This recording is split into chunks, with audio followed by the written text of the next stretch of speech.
Today we are starting the intro to the American Revolution. So the American Revolution was an important part of American history, specifically because the colonists fought back against England.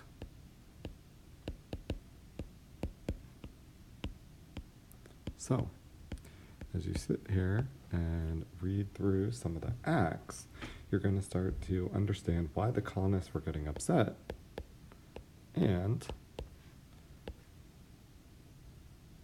why those acts ended up increasing the likelihood of the colonists going to war. So we'll start off with the Stamp Act and then continue through the other ones. Make sure you have your paper ready so you can fill in the chart.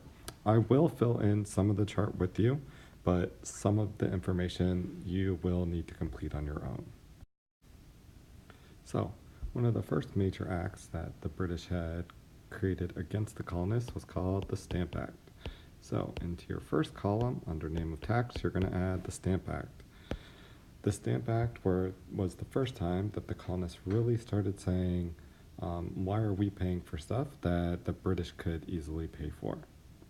So, let's start reading. We will fill in year established and what it taxed together. Why the colonists were upset, you will have to figure out on your own. The Stamp Act. The British were in debt after the French and Indian War.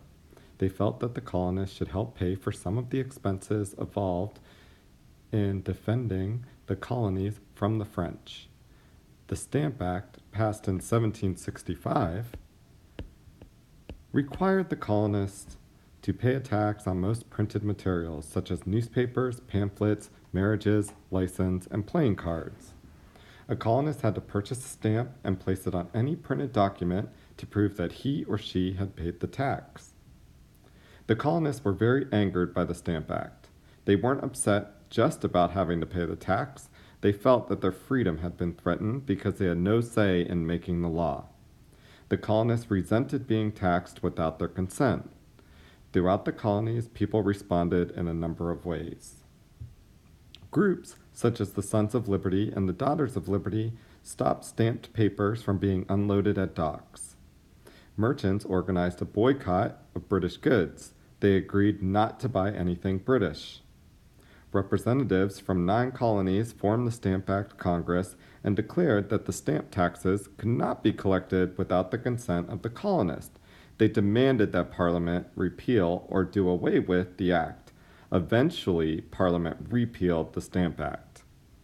But to know what the actual Stamp Act had taxed was basically paper goods.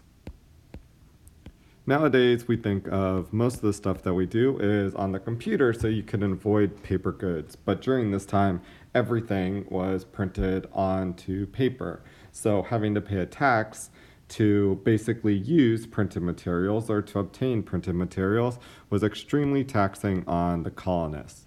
So, if you think about that and think about how much the colonists needed these printed materials, it'll help you kind of answer why the colonists were upset. So think, as you're answering this in a complete sentence, why paper good taxation, the Stamp Act, would be something difficult for the colonists to accept, and think about their point that they had no say in making the law. The Townshend Acts. So the next tax that we're going to be writing down into our second column is the Townshend Acts. These came fairly recently after the Stamp Acts, and although it doesn't say on your paper, in the reading, it does note that these were started in 1767.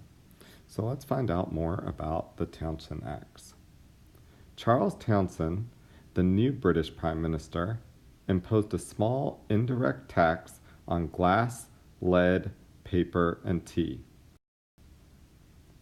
The tax was indirect because it was collected at the seaports before the items reached colonial stores.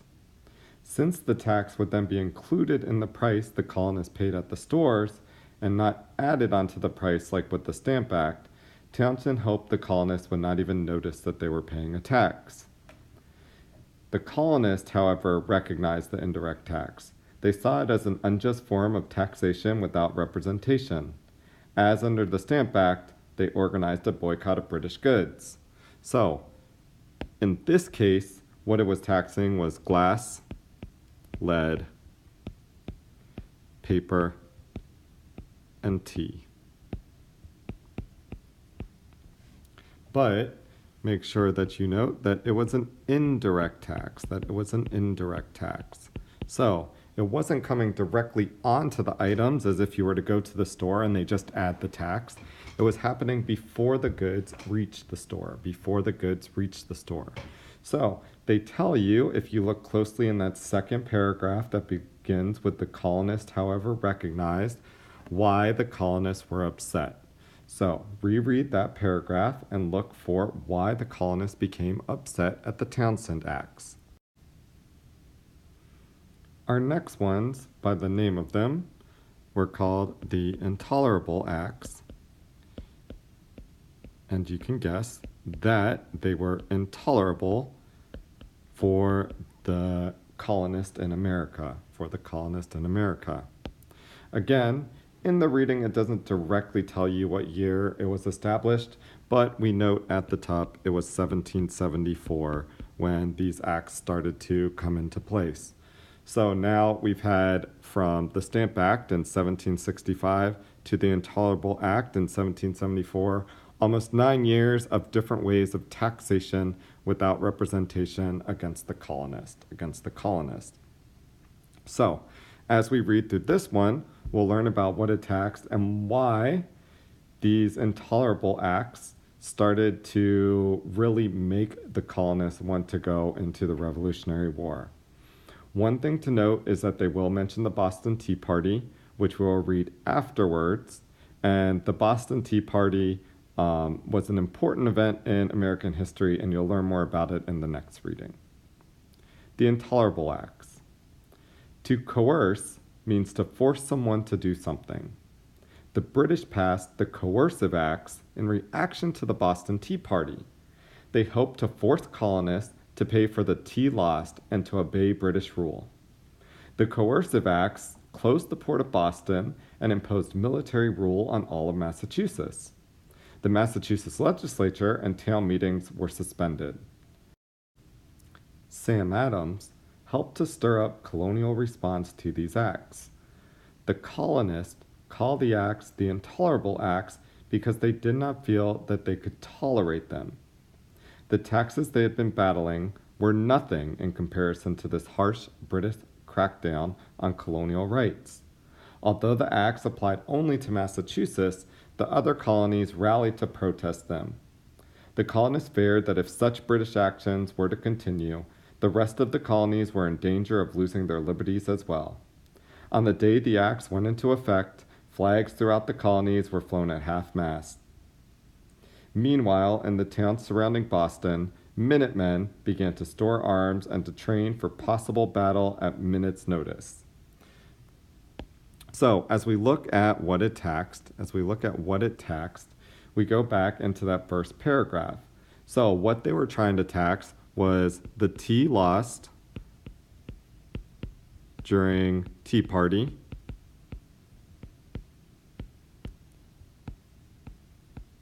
so the one time that the colonists were trying to fight against the British, they upset the British enough, and the British wanted to get all that money back that they lost during the Tea Party.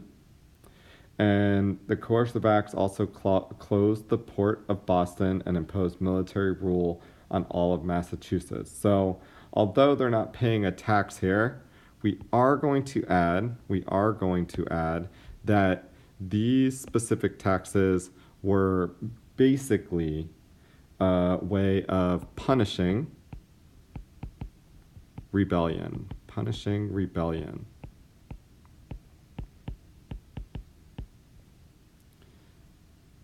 So if you think about it and you look back at what the Intolerable Acts were doing, it can kind of help you figure out why the colonists were upset. Especially if you look towards end of that second paragraph, um, where it says the tactics they had been battling were nothing in comparison to this harsh British crackdown on colonial rights. It should help you kind of define why the colonists were getting upset. 1774 is an important year to note because very soon we're going to declare war and say that this is enough. We can't have the British deciding where our money goes, especially since we weren't getting to be represented in the British Parliament. Nowadays, when taxes are to go into place, you have people that represent you in the government that can say, hey, this tax is good for us or it's bad for us. Whereas at this time, you were not having taxes placed on colonists fairly. So, although in the next section that says two results of the taxes were spread out over different years. So, yes, these were results of the taxes, but they weren't the result of all three taxes at the same time. You'll notice very quickly that the Boston Massacre will say that it started in 1770, which was well before these intolerable acts actually came into play. So as you're reading or as you're listening, make sure that you note that the results were kind of intermixed with what was going on with the taxation. And so the taxation, when they punished rebellion in the Intolerable Acts, was a result from the colonists getting upset that these other acts were passed. So it was kind of this really bad situation between the colonists and the English military and the English parliament that was sending these taxes or putting these taxes into place. So let's begin with the Boston Massacre. And I say to keep this in mind because tomorrow and Wednesday we're going to watch a documentary that kind of talks about the Boston Massacre. And although the Boston Tea Party is slightly more important to our history, the Boston Massacre is important to note in its relation to responses for the acts. The Boston Massacre. On March 5, 1770, a mob of colonists in Boston began to harass British troops, taunting them and throwing snowballs. The situation soon got out of hand, and finally the troops opened fire. 5 colonists died. Most colonists believed that the British soldiers were completely at fault. The enraged citizens of Boston called a town meeting to demand the removal of the British troops and to argue for the trial of the British soldiers for murder. The British agreed to the colonists' demand. So this is one of those situations where the British are actually agreeing at the end. So I want you to pause and take a moment to come up with 1 to 2 sentences of what happened in the massacre. It's not an extremely in-depth reading, so just an overview of what happened in the massacre and what was the result. We're going to finish off our section on these different acts and on the results of these acts with the Boston Tea Party. So the Boston Tea Party does happen before the Intolerable Acts because remember the Intolerable Acts were basically a punishing for the rebellion during the Boston Tea Party.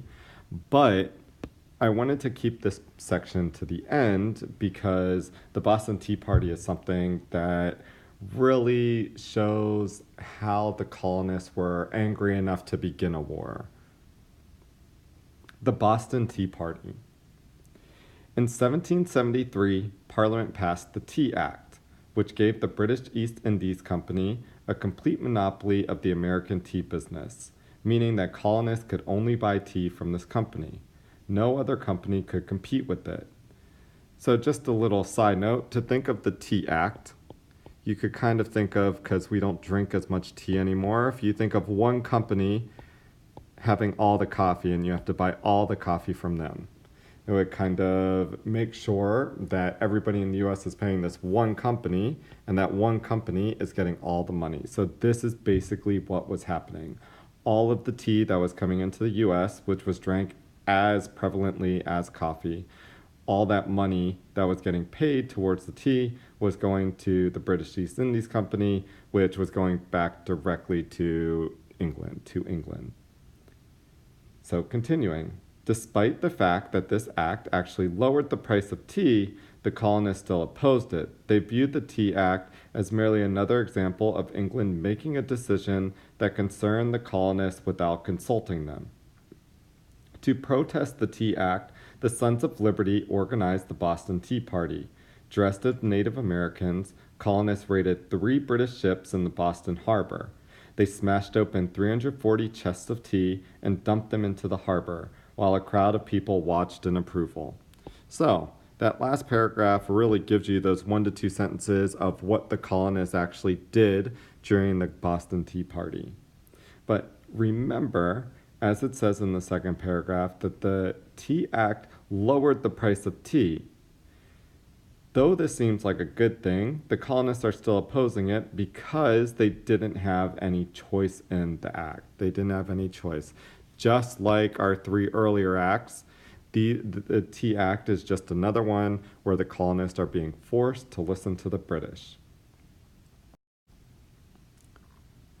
So hopefully, after reading through the 3 acts and some of the results of these acts, that you kind of have an overview of why the colonists were beginning to get angry. Make sure, as I note up at the top of the paper, that you hold on to this paper. I don't want you to turn it in just yet because on Wednesday we're going to have a quiz and you'll be able to use this paper on the quiz.